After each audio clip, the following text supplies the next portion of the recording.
Hello, welcome to another Lesson Gems. My name is Brother Wheeler, and today we're talking about Assess Your Learning number 2. This lesson is designed to help our students evaluate the growth they have experienced during their study of the Book of Mormon. And there's really 3 things they're going to focus on. It's right here in this first call-out box. Number 1, goals they've set. Number 2, their ability to explain teachings from the Book of Mormon. And then number 3, how their attitudes, desires, and ability to live the gospel are changing. So let's take a look at the activities in this lesson and how we could accomplish these objectives. The first activity is to reflect on their spiritual progress, and for this they're going to need to have a study journal. You're going to display these questions right here that are bulleted, and then ask your students to record their responses to 2 or 3 of the questions in their study journal. This is an opportunity for the students to evaluate their life and think about how they're doing in their ability to live the gospel of Jesus Christ. There are 2 activities after this. One is explaining the fall of Adam and Eve and the atonement of Jesus Christ. This is a scenario. They're going to imagine that they are a missionary and that they're preparing to teach about the fall and the atonement. Don't forget, if you use this activity, to have them review these scriptures. In each lesson, we want our lessons to be focused on Jesus Christ and to be scripture-based and to improve the learner experience. In the second activity, they have a chance to write down their feelings about Jesus Christ, and this call-out box recommends that you play music. Again, we want them to review the scriptures, 1 Nephi chapter 19, 2 Nephi chapter 9, and 2 Nephi chapter 25. And then think about their feelings of Jesus Christ. After they've done that, they continue the activity by writing a poem, making a word cloud, or drawing something that expresses their feelings about Jesus Christ.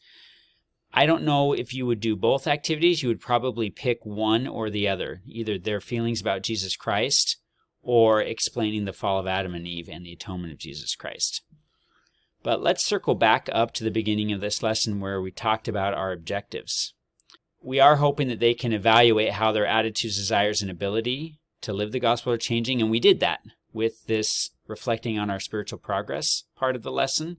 And then explaining the teachings, we can do that with the fall or with the activity about Jesus Christ.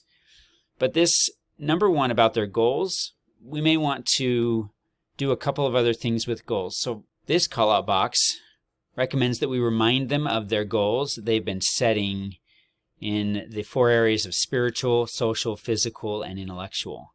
And that's a great idea.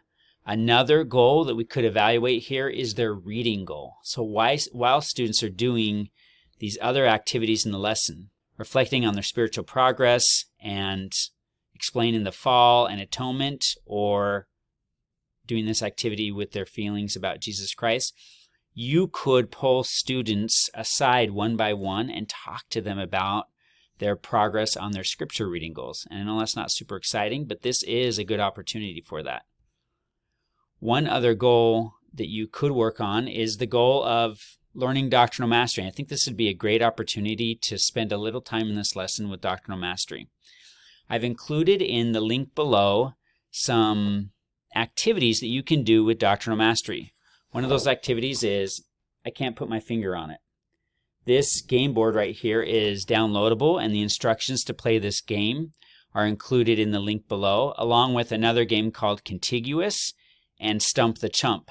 So if you watch that YouTube video, all 3 of those games are described, and you can learn how to play them and prepare the materials you would need to play those games. They can be pretty quick, and again, can energize the class a little bit as we work on our goal of mastering the doctrinal masteries.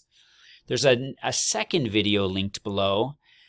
Skip the first 4 minutes and skip the end. You really want to watch it from time code 4 minutes to time code 8 minutes.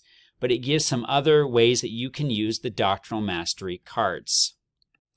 The doctrinal mastery cards look like this. They've got the reference on one side along with the key phrase on the other.